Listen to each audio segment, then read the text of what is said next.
Here we go. My favorite episode of the Clone Wars. This is the arc that I think encompasses the best of the Clone Wars. This is the arc that is well written, just all around amazing. Like, when I think of arcs that, specifically episodes that bum me out that the show is canceled, this is the one that comes to mind. This is the moment where I am just so pissed at the show for being canceled because this episode was so awesome and I wanted to see more episodes like it.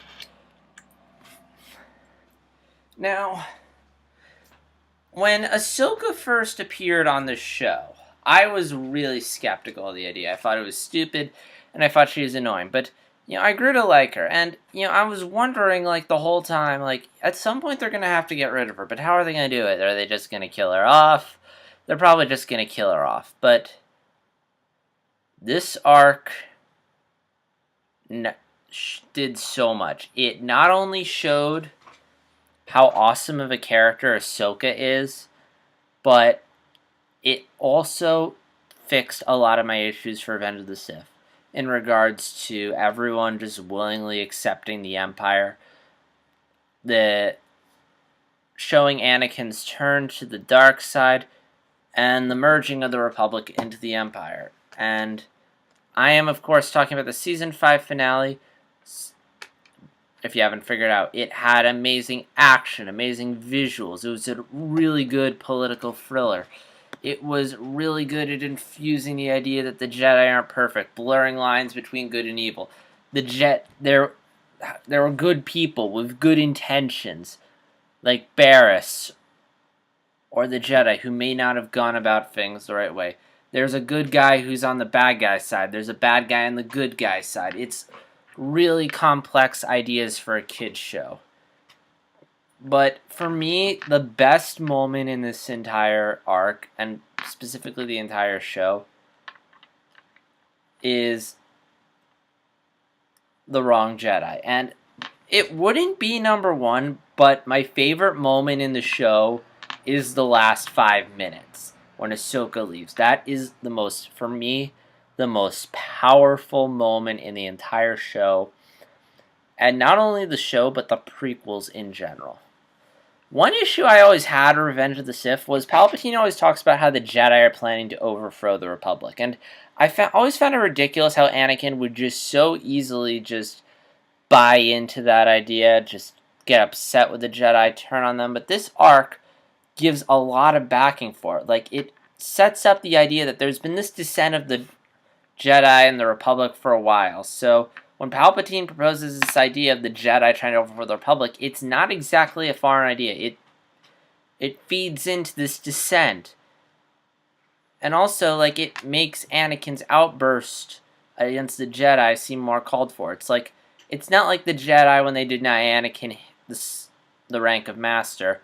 It's not like this is the first time he and the Council butted heads. There are other times when Anakin's disagreed with the Council. So it's really showing this idea of Anakin's trying to make this relationship with the Council work, but it doesn't work. And Palpatine's the only one who seems to makes sense to him. Because, it's like the Jedi, Ahsoka gets put on trial and gets accused of this, and the Jedi Council really doesn't do anything. They don't believe in Ahsoka. And then when she comes back, they're like, oh, this is just a test, and then Ahsoka leaves. And first off, there's Barriss, who was right in what she said about the Council, but she went about the wrong way. And her speech, and along with what the Council did, influenced Ahsoka leaving. And I think a combination of not only what Barriss said, but also what Ventress said about the idea that the Jedi Order abandoned Ahsoka just like the Sith abandoned her. It's almost her saying the Council's no better than the Sith. And then combined with the final blow of Ahsoka leaving the Order, all this just helps really make Anakin doubt the Jedi Order, which puts him in a much stronger position to be susceptible to Palpatine's ideas about the Sith, and makes it far more believable that he'd want to turn to the dark side than in Revenge of the Sith. Again, the scene where Ahsoka leaves the Jedi Order is so powerful. again, just her relationship with Anakin and her leaving is a much more engaging relationship than is one with Padme, and it provides a much stronger reason for him turning evil than in Revenge of the Sith. Like, seriously, the whole stop Padme from dying bullshit, give me a break. And there's also some amazing voice acting from both characters. I mean, like, this was so good, Filoni kicked everyone out of the studio because he didn't want anyone to know about this. And kudos to Ashley and Matt Latner, the voices of Ahsoka and Anakin, who do a wonderful, wonderful job here. I especially want to talk to Matt Latner because it shows that a lot of people complain about Anakin, how whiny and annoying he is, but a lot of that has to do with the fact that he's written poorly and he's acted poorly. Here in the show, Anakin's well written and he's well acted. And just going from this and going back and watching the prequels, you really start to realize how annoying Hayden Christensen is and how much better of an Anakin Matt Latner's portrayal of it is. And that continues to show in such arcs as the Utapau arc. And this ending, and this also shows why it's good not to have George Lucas in full control. George Lucas, he pitches ideas for the show, but he doesn't have the final say. And there are two things he wanted for this arc. Number one, he wanted Ahsoka to die. Not in this arc, but in the show. But Filoni wanted her to live. And since it's Filoni's show at the end of the day, he got to call the shots and make her live. And when they wrote this arc, he decided this was probably the best opportunity to get rid of her. And man, did it work nicely. And also, the episode fades to black and plays alternate credit music, which I thought was really appropriate. The original credit scene would have felt so inappropriate, and kudos to Filoni for realizing that and for going against George and going out of his way to convince him to put this in.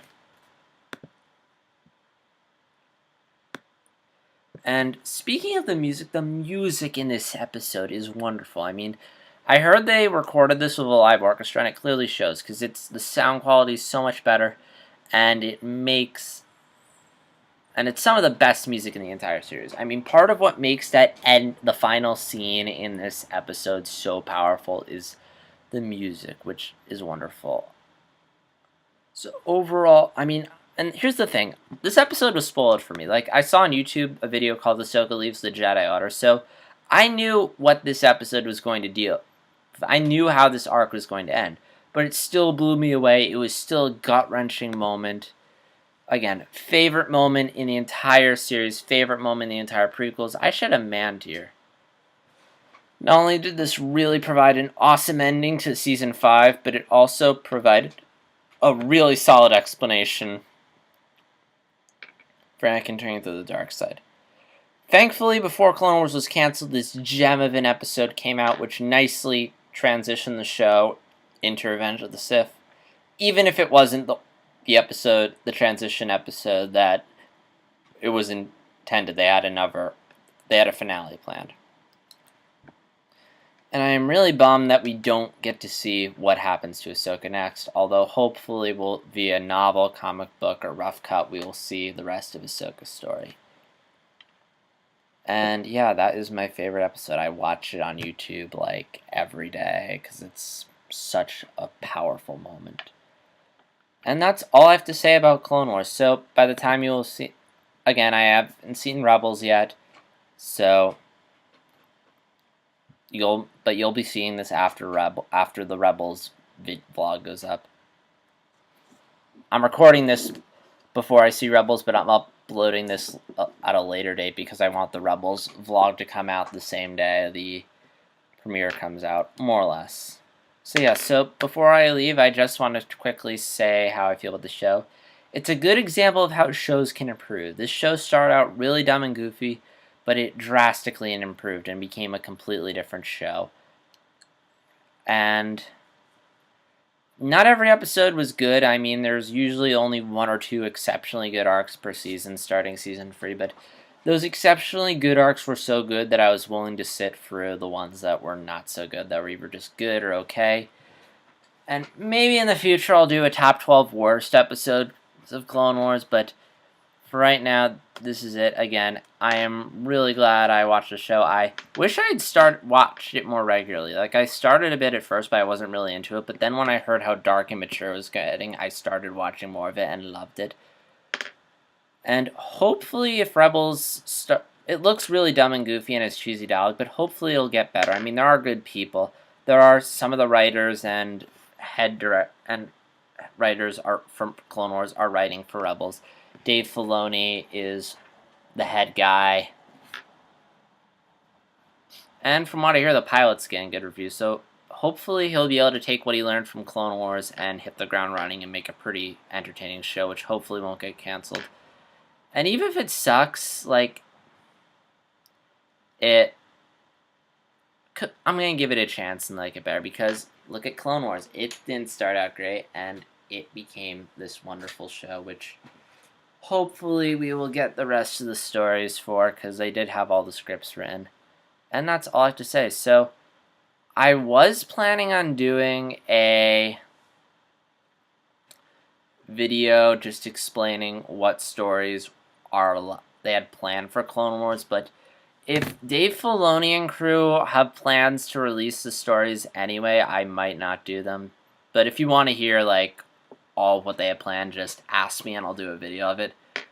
And that's pretty much all I have to say. So, I really hope you guys enjoyed hearing my top 12 list. If it didn't agree with yours, I'd be curious to hear what your top 12 are. And feel free to do your own list. And, yeah, so next time I'm going, well, not next time for me, not next time for you, but anyway, so I'm going to go watch Rebels, and hopefully it'll be good. So, until then, this is J Star Wars 360, and may the Force be with you.